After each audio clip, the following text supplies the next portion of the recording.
皆さんごきげんよう、上川薫です。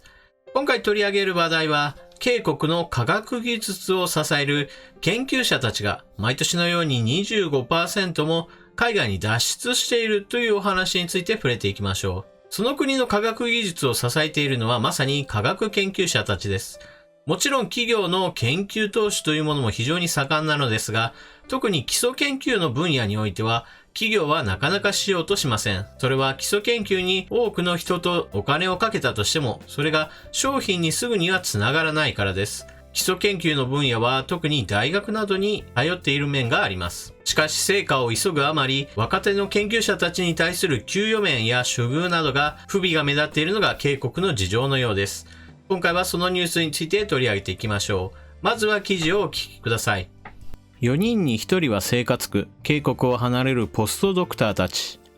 2017年にソウルにある私立大学で電気工学分野の博士号を取得した Y さんは、アメリカテキサス大学で2年間ポストドクター、博士研究員を務めた Y さんは、K国ではポストドクターはできなかった。ポストドクターが独立的な研究者として認められるために経なければならない過程だが、K国では月に250万ウォン、約23万6千円も受け取れず、研究に集中することは不可能だと話した。科学研究の現場で主軸となるべき新人博士研究者が今、K国を後にしている。K国科学技術企画評価委員の調査によれば、年間に輩出される5600人余りの理工系博士のうち 28.5%、約1600人が外国行きを希望しているという。実に 3.5 人に1人だ。K国基礎研究連合会の試算でも、新人博士の4人に1人が海外に出ているのが実情だという。K国政府は関連統計すらまとめていない。K国科学会は訓練兵で戦う部隊。これまでK国は研究費、設備など科学分野のハードウェアで劣勢だった。しかし、海外のK国系科学者は、K国もハードウェア面でかなり追いついたと話す。現在重要なのは研究を遂行する人材、特に研究者として最も生産性が高いポストドクターの確保だという。しかし、K国の理工系の新人博士は相当数が最初の10年の大半を海外で過ごしてきた。理科女子大のチャ・ソンシン教授は、K国の科学界は全盛期の選手を放出し、ピークを過ぎた後で読み戻すスポーツチーム、あるいは兵長の代わりに訓練兵で戦う部隊のようなものだと話した。アメリカとは2倍の格差、劣悪な処遇。K国の研究現場にポストドクターがいないのは、劣悪な処遇が彼らを研究室の外、そして海外に追いやっているからだ。テキサス大のポストドクター出身の Y さんは、同じ専攻のポストドクター。でもアメリカはK国に比べ給与が2から3倍高いと指摘する。アメリカではポストドクターは教授個人ではなく、大学や傘下の研究所が直接雇用する。1年目のポストドクターの年収は最低5万ドル、約548万円を上回る。研究期間を合法のように計算し、給与も上がる仕組みだ。ドイツは6年間の雇用保障に加え、子供が生まれれば、期間が2年ずつ延長される。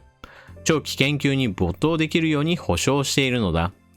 一方、K国は制度的な下支えどころか、雇用・給与に関する明確な規定すらない。記事の中で出てきた合法というのは、国家公務員の職会によって決められた俸給、何級何号と区分されるというようなことを例にして言えば、科学省の場合もどのくらいのランクにあるかというのを一つずつ決めていくことによって、ある程度の給与を保証するという制度だと思われます。K国と正反対なのが日本だ。科学人材がほとんど国内に残って研究を行う。ノーベル賞受賞者には留学経験がない純粋な国内派が少なくない。2008年に粒子物理分野でノーベル物理学賞を受賞した増川俊秀教授は、受賞当時まで旅券すら持っていなかった。あまりに海外に出かけないため、世界の流れに遅れると懸念されるほどだ。続いて優秀な研究者であったにもかかわらず、海外に出るだけではなく、そのまま研究職を諦めるという人の例も記事になっています。K国を輝かせた人物に選ばれた若き科学者、8級の研究所を辞め自営業に転職。ソウルのある大学で生物科学の博士号を取得した A さんは、科学技術情報通信部の生物学研究情報センターが優れた論文を書いた研究者に贈る警国を輝かせた人物賞にも選ばれた有能な科学者だった。しかし A さんは2017年、自営業に転職するという言葉を残し、科学界を去った。ある研究機関でポストドクター、博士研究員として勤務していた当時の給与は月200万ウォン、約18万8000円余り。生活苦に直面していた A さんは、科学界のことは振り返りたくもないと話した。元同僚たちは A さんが今何をしているのか知らない。ポストドクターは博士号を取得後、研究現場に飛び込んだばかりの研究員だ。研究に取り組む上で生産性が最も旺盛で、科学先進国では研究現場の主軸だ。ノーベル賞は教授が取るが、その成果を左右するのがポストドクターとも言われる。科学分野で最も権威ある賞といえばノーベル賞があります。ノーベル賞の受賞者というのはあくまでも代表研究者たちであって、それを支えるようなポストドクターや、さらに下の博士課程の大学院生などが受賞することはありません。いわゆるチームで受賞するわけではなくて、あくまでもその研究における代表者が受け取る形になります。もちろん、その代表者も複数いることはあるのですが、それはあくまでも代表となる教授であったり研究者のその筆頭のグループに過ぎません。もちろんその研究を引っ張るのはそうした代表者たちなのですが、その実験等を支えている人たちがいなければ、その研究が前に進むことは非常に難しいでしょう。何かデータ取り一つをするにしても、その下準備であったり、膨大なデータを取得するための実験などを実際に行うのは、ポストドクターであったり、さらに下の博士課程の大学院生かもしれません。そういった人たちの共同作業の結果として得られるのが一つの研究結果なのです。そして大学等で行われている研究として一番重要視されているのが基礎研究です。企業においては応用研究とも言えるものが重要視されています。それはすぐに商品に結果が反映されるような研究です。一方で基礎研究はすぐに何かの商品につながるような話ではありません。それこそ科学分野の発展に寄与するといったかなり抽象的な形になることが多いです。しかし、一つの研究結果をもってしてそれを応用することができるために基礎研究というものは欠かせません。そもそも応用するそれ以前に基礎分野が分かっていなければ何かに応用するということができないからです。そういった意味において、警国の研究というのは、基本的には企業の行うような応用研究に近いようなものがあります。5年、10年といった長いスパンで研究が必要かもしれないという分野においては、警国で目覚ましい結果が出たということはあまり聞きません。そういった科学分野にすぐに結果を求めるような考えがあるために、ポストドクターに対しても処遇がなかなか恵まれないということがあるのかもしれません。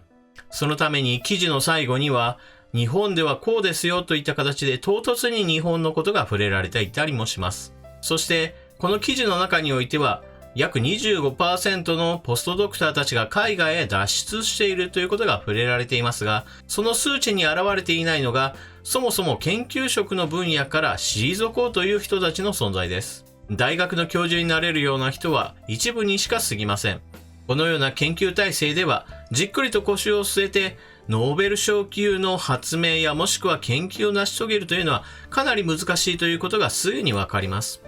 しかしあの国ではノーベル賞の受賞シーズンが近づくと必ず我が国では一体誰が取るんだろうかといったことが毎年のように騒がれます。すぐに結果を求めるために、そのために長期的な取り組みというものが全くできていないにもかかわらず成果だけは求める、まさに支離滅裂な状況とも言えます。ただしここで警国の状況があまりにも悪いというお話をしたのですが、では日本はどうかといえば、これをさほど大きく笑うことはできません。ポストドクターに当たるような人たち、いわゆる収入がきっちりと確保されていないという問題は日本にも存在しているのです。例えば iPS 細胞でノーベル賞を受賞した山中教授の研究グループにおいても、研究資金が乏しく全員を正規職員として雇えないということを山中教授が嘆いているというようなインタビュー記事も見ます。また明らかに有望な研究分野でもあるにもかかわらず、なかなか資金が集まらず山中教授が資金集めに奔走しているといったことをたびたびニュースで見かけることもあります。もちろん iPS 細胞をいかにして医療に応用するか、そして実用化するか、商用化するかというのは多大なお金が必要で、しかも商用化までのステップは非常に複雑で、お金も時間もかかります。しかし、この分野を成長させれば、必ず全世界の医療に大きなインパクトを与えることができるのは明らかです。ですから先行投資と考えて他の分野で無駄遣いがないかを探す、もしくは税収をアップさせてこういった分野にお金を持ってくるにはどうしたらいいだろうかといったそうした遠回りではあってもお金を回すための仕組み作りというものに日本政府がもっと取り組んでほしいと私は思っています。皆さんはこのニュースについてどのような考えをお持ちでしょうか。ぜひともコメントを書き込んでいってください。それでは動画を最後までご視聴いただきありがとうございました。チャンネル登録していない方はぜひともチャンネル登録していってください。そして動画を見終わったら高評価のボタンもぜひともクリックをお願いします。それでは次の動画でまたお目にかかりましょう。またね。